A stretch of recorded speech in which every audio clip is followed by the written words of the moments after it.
एक आम इंसान जिसने थॉमस अल्वा एडिसन के साथ में बिजनेस पार्टनर बनने का सोचा। आज मैं आपके साथ कुछ कहानियां ऐसी शेयर करने वाला हूं जो आपके सोचने का तरीका ही बदल देंगी। मैं तो ये कहूंगा कि अगर आपने उन पर अमल किया या उनसे अपनी जिंदगी को रिलेट करने की कोशिश की तो शायद आपकी जिंदगी ही बदल जाए। जी हाँ, लाइफ चेंजिंग कंटेंट है ये, और इसे मैं लेकर के आया हूँ सोचे और अमीर बने, नेपोलियन हिल की बेस्ट सेलिंग बुक। चलिए आगे का शुरू करते हैं। विचारों में ना असीम शक्ति होती है। अगर इन विचारों में उद्देश्य, दृढ़ निश्चय और मजबूत इरादों का समावेश हो जाए तो आप दौलतमंद बन सकते हैं और वह सब कुछ हासिल कर सकते हैं जो आपने सोचा है। एडविन सीवंस ने यह खोज निकाला कि कैसे विचार शक्ति से धनवान बनाया जा सकता है। इस खोज में सफलता पहले प्रयास में नहीं हासिल हुई, बल्कि वह धीरे धीरे प्राप्त हुई। इस महान खोज की शुरुआत वंस के स्टार से हुई, जो उसे महान एडिशन का बिजनेस पार्टनर बनाने के लिए दृढ़ प्रतिज्ञा थी। वंस की उस इच्छा की शक्ति की सबसे बड़ी बात तो यह थी कि वह स्पष्ट थी। जी हाँ दोस्तों, अगर गूगल क्लियर होना तो उसे अचीव करना आसान हो जाता है। उसे एडिशन के साथ काम करना है, ना कि एडिशन के दफ्तर में काम करना है। समझे आप, उसे बिजनेस पार्टनर बनना है। आप वंस की कहानी को ढंग से सुनिएगा, उसकी सोच वास्तविकता में कैसे तब्दील हुई। फिर आपको भी तेरे नियम बेहतर समझ आएंगे जो आपको दौलतमंद बनाते हैं।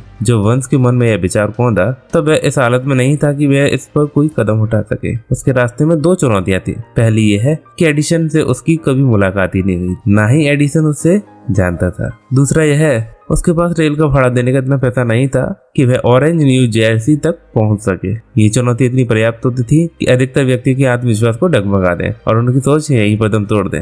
लेकिन उसके इरादे इतने कमजोर नहीं थे, वह दृढ़ प्रतिज्ञ था। उसने हार नहीं मानी, बल्कि बिना टिकट मालगाड़ी से यात्रा करके ईस्ट ऑरेंज पहुंच गया। उसने एडिशन की प्रयोगशाला में खुद का परिचय दिया और कहा कि वह इस आविष्कारक के साथ बिजनेस करने आया हुआ है। काफी समय के बाद एडिशन ने पहली मुलाकात का खुलासा कुछ इस प्रकार किया था। वह मेरे सामने एक सामान्य पर्यटक की तरह खड़ा था, लेकिन उसके चेहरे का तेज देखकर यह पता चल गया था कि वह जिस कारणवश आया था उसके लिए दृढ़ प्रतिज्ञ है। इतने साल के अनुभव में मुझे यह ज्ञान हो गया था कि अगर किसी चीज को दिल से चाहो तो सारी कायनात तुम उसे मिलाने में कोशिश में जुट जाती है। मैंने भी उसकी मजबूत इरादा को भांप कर उसे एक मौका दे दिया था और उसने इस बात को पूरी तरह से दिमाग में बिठा लिया था कि वो उस सफलता को पाकर ही रहेगा। धीरे धीरे उसके कार्यों ने भी सिद्ध कर दिया कि मैंने उसको मौका देकर कोई गलती नहीं की थी, ऐसा एडिशन ने कहा। उस नौजवान वंस ने उस वक्त एडिशन से क्या कहा यह उतना महत्वपूर्ण नहीं था जितना कि उसने इस बारे में सोचा कि उसे एडिशन के साथ में काम करना है। इस बात पर एडिशन ने भी अपनी असहमति जताई थी। अगर विचार शक्ति की यह बात हर व्यूअर्स तक पहुंच जाए तो उसे संपूर्ण वीडियोस देखने की कोई जरूरत नहीं है। वंस अपने पहले ही इंटरव्यू के बाद एडिशन के पार्टनर में भागीदारी नहीं बन पाया था, बल्कि उसे एडिशन के ऑफिस में बहुत ही कम तनख्वाह में काम करने का मौका मिला था। यह ऐसा काम था जो एडिशन के लिए बहुत कम उपयोगी था, लेकिन वंस के लिए बहुत ज्यादा महत्वपूर्ण। इस अवसर ने वंस को अपने होने वाले पार्टनर को अपनी व्यापार कुशलता दिखाने का मौका दिया था। उसका होने वाला भागीदार वहां उसके काम को परख सकता था। कई महीने बीत चुके थे, पर अप्रोक्ष रूप से ऐसा कुछ भी घटित नहीं हो रहा था जिससे वंस अपने उस निश्चय लक्ष्य तक पहुंच सके जो उसने अपने दिलो दिमाग में संजाए रखा था। पर उसके मन में कुछ ऐसी प्रक्रियाएं चल रही थी, कुछ ऐसी एक्टिविटी हो रही थी जिनका परिणाम बाद में निकला। मनोमस्तिष्क में एडिशन का बिजनेस पार्टनर बनने के लिए अपने विचार पर और दृढ़तापूर्वक सोचने लगा था। मनोवैज्ञानिकों ने यह सही कहा है, जब कोई विचार दिमाग पर हावी हो जाए तो वह वास्तविकता में आपके सामने प्रकट हो जाता है। वंस पूर्णतः एडिशन के साथ काम करने के लिए तैयार था और वह तब तक दृढ़ प्रतिज्ञ होकर लगा रहा जब तक उसने वह हासिल नहीं कर लिया जिसे वह इतने समय से खोज रहा था। उसने कभी इस बात के लिए विचार नहीं किया इतना परेशान होने की क्या जरूरत है, चलो सेल्समैन की नौकरी आसानी से मिल जाएगी। बल्कि उसने यह विचार किया, मैं यहाँ पर एडिशन के साथ बिजनेस करने के लिए आया हूँ। मैं तब तक पीछे नहीं हटूंगा जब तक मैं इस मकसद में जीत नहीं जाता या इसे हासिल नहीं कर लेता, चाहे बच्चों की सारी जिंदगी यही गुजारनी पड़े। यही सच है दोस्तों कि अगर आप एक उद्देश्य को लेकर पूरी जिंदगी जीते हैं तो आप एक अलग ही कहानी लिख सकते हैं। शायद उस समय वंस को यह बात ना पता रही हो, परंतु उसकी मजबूत इच्छा शक्ति और दृढ़ता ने बड़ी से बड़ी बाधाओं को पार करके वह अवसर दिला दिया जिसको वह तलाश कर रहा था। अवसरों की एक खास बात होती है, ये बिल्कुल अलग अंदाज में हमारे सामने आते हैं। सिर्फ इतना ही नहीं, जैसा आपने सोचा होता है उससे बिल्कुल अलग दिशा में ही ये अवसर हमारे पास आते हैं। ऐसा कह सकते हैं कि अवसरों की यह चालाकी होती है कि वे पिछले दरवाजे से आते हैं और कई बार तो दुर्भाग्य तथा छड़े खार के रूप में भी सामने आ जाते हैं। शायद यही कारण है कि अधिक से अधिक लोग इन अवसरों को पहचानने में चूक जाते हैं। उस समय एडिशन एक नई डिवाइस खुशी थी जिसका नाम एडिशन डिस्टॉर्टिंग मशीन था। बाद में से एडी4 नाम से भी जाना गया। एडिसन के सेल्समैन उस मशीन के लिए सही नहीं थे। उन्हें ऐसा लग रहा था कि इसे बेचने के लिए उन्हें कुछ अधिक ही प्रयास करना पड़ेगा। वंश की इस मौके की तलाश थी। उसने इस अवसर का लाभ उठाया और तुरंत उस मशीन को बेचने की अपनी इच्छा जाहिर की। वह मशीन थी जिसके लिए दुनिया में सिर्फ 2 ही लोग उत्साहित थे, एक वंश और दूसरा उस मशीन का आविष्कारक यानी कि थॉमस अल्वा एडिसन। उसने इतनी सफलतापूर्वक इस मशीन को बेचा कि एडिसन ने वंश को उस मशीन को संपूर्ण देश के बाजार में वितरित करने का कॉन्ट्रैक्ट ही दे दिया। इस बिजनेस की सफलता ने इससे एक नया स्लोगन दे दिया, made by Edison and installed by Vansh. Edison ने बनाया और वंश ने लगाया। यह व्यावसायिक संधि इतनी सफल हुई कि उसने वंश को बहुत धनवान बना दिया, पर इससे अधिक उसने यह सिद्ध कर दिया कि अगर चाह ले तो आप भी अमीर बन सकते हैं। असल में वंश ने कितना धन कमाया इसकी सही जानकारी तो नहीं है, पर यह अनुमान है कि उस समय उसने 20 से 30 लाख डॉलर कमाए थे। जो भी यह संख्या रही हो, उस ज्ञान के सामने फीकी पड़ जाती है जिन नियमों की मदद से वंश ने वह हासिल किया जो वह असल में चाहता था। वंश ने तब यह सोच लिया था कि उसे एडिसन के साथ भागीदारी करनी है। तब उसके पास इसकी शुरुआत करने के लिए कुछ भी नहीं था, सिवाय इसके कि वे इस विचार को और दृढ़ता के साथ सोचे और इस पर पूरे इरादे के साथ अमल करे जब तक वह उसे हासिल न कर ले। उसके पास तनिक भी पैसा नहीं था, वह अधिक शिक्षित भी नहीं था, यहाँ तक कि उसके पास कोई पावर भी नहीं थी, पर उसके पास साहस था, विश्वास था और इच्छा शक्ति थी। जी हाँ दोस्तों, इच्छा शक्ति बहुत ताकतवर होती है कि वह जीत सकता है। इन सभी ताकतों के साथ वह उस महानतम आविष्कारक का दायां हाथ बन बैठा। आज दोस्तों अब दूसरी कहानी की तरफ बढ़ते हैं। उस व्यक्ति के बारे में जानते हैं जिसके पास अमीर बनने के कई अवसर थे, पर उसने अपने लक्ष्य से मात्र 3 फीट की दूरी पर काम करना बंद कर दिया। सोना, गोल्ड सिर्फ 3 फीट दूर था। एक अस्थायी हार पर प्रयास करना छोड़ देना असफलता का सबसे आम कारण होता है। हर किसी को कभी न कभी इस गलती का एहसास जरूर होता है। R.U. डर्वी, जो बाद में देश के सफलतम बीमा एजेंट बने, वह अपने अंकल की यह कहानी बताते हैं कि उस समय सोना के पीछे लोग पागल थे। तब उनके अंकल को भी उन व्यक्तियों की तरह सोना का भूत सवार हो गया और वह पश्चिम की तरफ सोना खोजने और अमीर बनने निकले। उन्होंने कभी ये नहीं सुना था कि दिमाग सबसे बड़ा सोने का निर्माता है, न कि जमीन। वे खुदाई करने के लिए निकल पड़े। बेशक यह मुश्किल था, पर सोने को लेकर उनकी भूख निश्चित थी। कई हफ्तों की मजदूरी के बाद उन्हें एक चमचमाता हुआ ऐश प्राप्त हुआ। उन्हें इस ऐश को बाहर निकालने के लिए मशीन की जरूरत पड़ी, जिसके लिए वे तुरंत अपने घर विलियम्सबर्ग मेरीलैंड वापस आ गए। अपने रिश्तेदारों और पड़ोसियों की सफलता के बारे में समझाया। उनकी बात में सबको सम्मोहित कर लेता था। तभी ने मिलकर पैसे इकट्ठा किए और उस मशीन को खरीद कर उसी खान में भेज दिया। डर्वी और उसके अंकल फिर से उसी खान में काम करने पहुंच गए।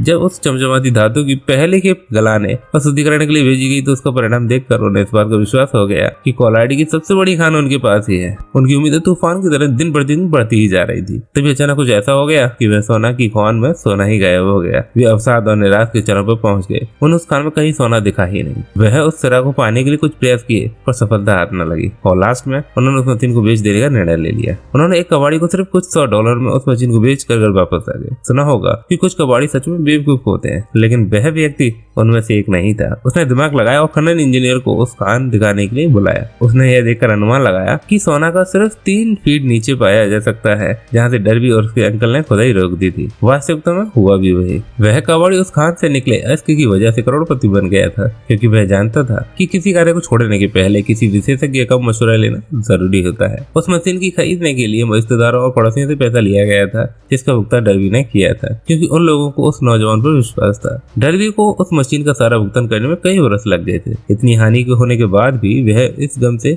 तब निकल पाया जब एक बीमा कंपनी में बीमा एजेंट बन गया और उसे पता लगा कि इच्छा शक्ति के दम पर सोना बनाया जा सकता है।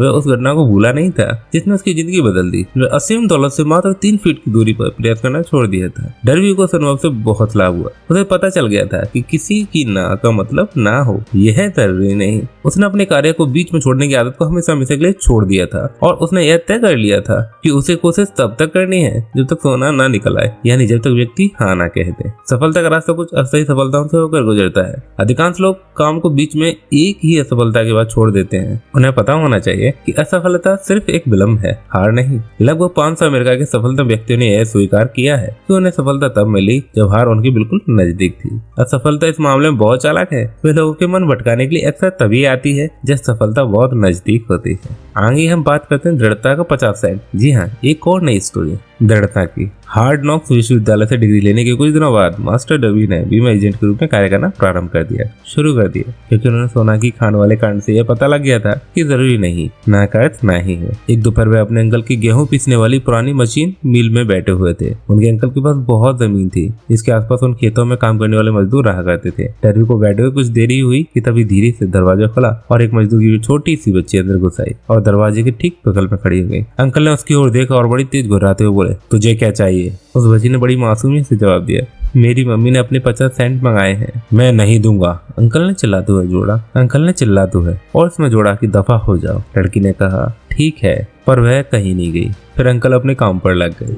काम में इतना तल्लीन हो गई कि उन्हें पता ही न चला कि वह लड़की अभी भी खड़ी थी। कुछ देर जब उन्होंने पलट कर देखा तो उस बच्ची को खड़ा पाया। वह फिर से चिल्लाए, जाती हो यहाँ से या फिर मैं भगाऊं। उस लड़की ने फिर से यह जवाब दिया, ठीक है, और उस जगह से हिली तक नहीं। अंकल अनाज की बोरी को मिल में डालने जा रहे थे, पर उन्होंने उसे रखकर एक लोहे का डंडा उठाया और उसे लेकर ऐसा भयानक चेहरा बनाकर चल दिए जैसे उसे आज मार ही डालेंगे। डरमी की सांस रुक गई थी। उन्हें ऐसा महसूस हुआ जैसे वे आज अपने सामने एक बच्ची की हत्या देखने जा रहे हैं। उन्हें पता था कि उनके अंकल बड़े गुस्से और निर्दयी व्यक्ति हैं। जैसे ही अंकल उस बच्ची के नजदीक पहुंचे, वह लड़की अपनी जगह से एक कदम आगे बढ़ गई और अंकल की नजरों से नजर मिलाते हुए दृढ़तापूर्वक बोली, बहन पैसे मेरी मम्मी के हैं, उन्हें दे दो। अंकल वहीं रुक गए। उस बच्चे को 1 मिनट तक घूरते रहे और फिर धीरे से रोड को नीचे जमीन पर फेंक दिया और अपने जेब में हाथ डालते हुए आधा डॉलर निकालकर उस बच्ची को पकड़ा दिया। उस बच्ची ने वह पैसा लिया और बिना नजर हटाए जाने लगे। उसके जाने के पश्चात अंकल एक बक्सा-नुमा चबूतरे के ऊपर बैठ गए और खिड़की से आसमान की तरफ 10 मिनट तक निहारते रहे और शायद इस घटना के बारे में सोचते रहे। मिस्टर डर्बी भी यही सोच रहे थे। उन्होंने पहली बार ऐसा देखा था कि खेतों में काम करने वाले किसान की बेटी ने अपने से बहुत बड़े और ऊंचे व्यक्ति का इतना दृढ़तापूर्वक या फिर साहस के साथ सामना किया। आखिर उसने ऐसा क्या कर दिया कि उनके अंकल का सूर्य के समान क्रोध चंद्रमा के समान शांत हो गया। इस बच्ची पर आखिर ऐसा कौन सा जादू था जो उसने इतने बड़े व्यक्ति पर चला दिया। डर्बी का दिमाग इन्हीं प्रश्नों के चारों तरफ घूम रहा था, पर उन्हें कोई ठीक ठाक जवाब नहीं मिल रहा था। जानते हो दोस्तों, डर्बी ने उस असामान्य घटना के बारे में लेखक को उस पुरानी मील में ले जाकर बताया था, ठीक उसी जगह पर जहां उसके अंकल बैठकर खिड़की के बाहर झांकते हुए आसमान की तरफ देख रहे थे। हम लोग उसी पुरानी मील में खड़े थे जो अब किसी काम का नहीं रह गई थी, और डर्बी ने फिर से उसी को दोहराते हुए प्रश्न कर बैठे, आखिर उस बच्ची के पास ऐसी कौन सा विचित्र शक्ति थी जिसने मेरे अंकल के इरादों को एकदम से बदल दिया। श्रीमान डर्बी ने यह बताया, जब कभी कोई संभावना क्षीण होती नजर आती है या फिर मेरे बीमा करने की संभावना कम हो जाती है, तभी मेरे मन में उस बच्ची का चेहरा याद आता है जो अपने बचाव में डटी रही। फिर मेरा मन खुद कहता है, असल में ना कर ना नहीं होता। आपको नहीं पता होगा कि मेरे सबसे अधिक बीमा खरीदार लोग वही लोग हैं जिन्होंने पहली दफा ना कहा था। जिंदगी विचित्र है और आसान भी, कभी उतार मिलता है, कभी चढ़ाव, कभी सफलता हाथ लगती है और कभी असफलता, कभी प्रसन्नता मिलती है, कभी निराशा, पर इन सभी से हमें कुछ ना कुछ सीखने को जरूर मिलता है। डर्बी को ही देख लीजिए, 2 वाक्यों ने उनकी जिंदगी बदल दी। असल में उन्होंने उन असफलताओं को ऐसे ही नहीं जाने दिया, बल्कि उनका अध्ययन किया और उसमें से उन्हें जीवन के कुछ रहस्य मिले। परंतु विडंबना यह है कि कोई असफलता चाहता ही नहीं है। लोगों को पता होना चाहिए कि असफलता के अनुभव से ही सफलता का द्वार खुलता है। कई दफा सफलता ही हार को जीत में बदलने का अनुभव देती है। यही सिखाती है कि आखिर बाजीगर कैसे बना जाए।